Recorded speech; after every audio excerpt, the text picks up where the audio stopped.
Welcome back ناظرین. ہم یہ جاننے کی کوشش کر رہے تھے کہ اگر U S state department identity deny کرتا ہے اور جو پاسپورٹ پہ نام ہونے کے باوجود ریمنڈ ایلن ڈیوس کا، تو آخر اس کی شناخت کیا ہے؟ کیا وہ کوئی انڈر کور ایجنٹ ہے؟ کس مقصد سے پاکستان آیا ہوا تھا؟ اور ابھی پروگرام کے دوران ہمیں انفارمیشن ملی ہے کہ پنجاب حکومت نے سیکرٹری انٹیریئر کو ایک لیٹر لکھا ہے، اگر ہم ناظرین کو وہ لیٹر دکھا سکیں اپنی سکرینز پہ، اور کہا ہے کہ جس گاڑی سے ایک پاکستانی شخص کی ہلاکت ہوئی ہے اس گاڑی کو بھی حوالے کیا جائے پولیس کے، اور جو اس گاڑی کے ڈرائیورز تھے ان کے نام ایگزٹ کنٹرول لسٹ پہ ڈال دیے جائیں.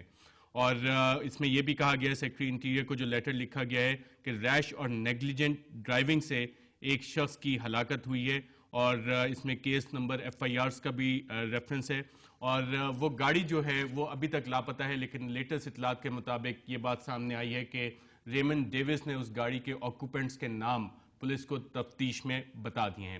مبشر اکرم صاحب، اسٹیٹ ڈپارٹمنٹ ڈینائی کر رہا ہے، پاسپورٹ پہ چیزیں کلیئر ہیں، اس طرح کے اور کتنے لوگ ہوں گے پاکستان میں؟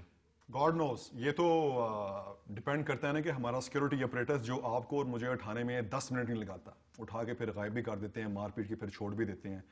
رانا ثناءاللہ صاحب کے ساتھ جو ہوا تھا اسے 5-10 سال پہلے آپ بہتر جانتے ہیں مجھ سے. I would come back to the issue کہ سفارتی تعلقات خراب نہ ہوں between America and Pakistan. Aafia کے بارے میں کیا خیال ہے جی؟ وہ بھی پاکستانی تھی، اس کو بھی کورٹ نے سزا دے دی، تو امریکنز کو چاہیے کہ پاکستانی کورٹس کا احترام کریں اور کورٹ کا پروسیس کمپلیٹ ہونے دیں. میں آپ کو ریکویسٹ کروں گا to read the biography of Moazzam Begg صاحب، the way he was picked up and was rendition to Bagram. اس شخص نے 5 سال کاٹے جی and in the end he was found not guilty. ایسے لوگ who are running amok in our society پتہ نہیں کس کس بھیس میں ادھر پھر رہے ہیں. یہ ہماری گورنمنٹ کا فرض بنتا ہے، منسٹری آف انٹیریئر کا، ہمارے سیکورٹی اپریٹرز کا، کہ مجھے ایز اے پاکستانی وہ سینس آف سیکورٹی دیں کہ میں اگر روڈ کے اوپر جا رہا ہوں تو I would not be shot in the back اور in the end the guy would not be released. جیسے کہ یہ لیٹر جو ناظرین کو ہم اسکرین پہ دکھا رہے ہیں، جو انٹیریئر منسٹری کو لکھا گیا ہے کہ جو ریش اور نیگلیجنٹ ڈرائیونگ سے اس شخص کی ہلاکت ہوئی ہے، اس گاڑی کے آکوپنٹس کو بھی ایگزٹ کنٹرول لسٹ پہ ڈال دیا ہے. ڈاکٹر مظاہر صاحب، نام پتا چلے گا تو آپ ڈالیں گے. امریکنز اب کہہ رہے ہیں کہ آپ کے ریمنڈ ڈیوس نے غالباً نام دیے، لیکن ان کو ریسٹ کیا جائے، انہوں نے بھی قتل کیا. ارشد، ایشو بڑا سمپل ہے. اس بندے کا ویزا جو ہم نے لیٹسٹ دیکھا ہے، ڈپلومیٹک امیونٹی نہیں ہے.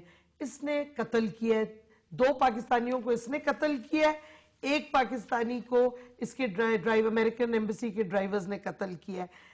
قتل کی سزا اور ٹرائل ہونی چاہیے according to the law of the land. اس میں کوئی کمپلیکیٹڈ بات نہیں ہے.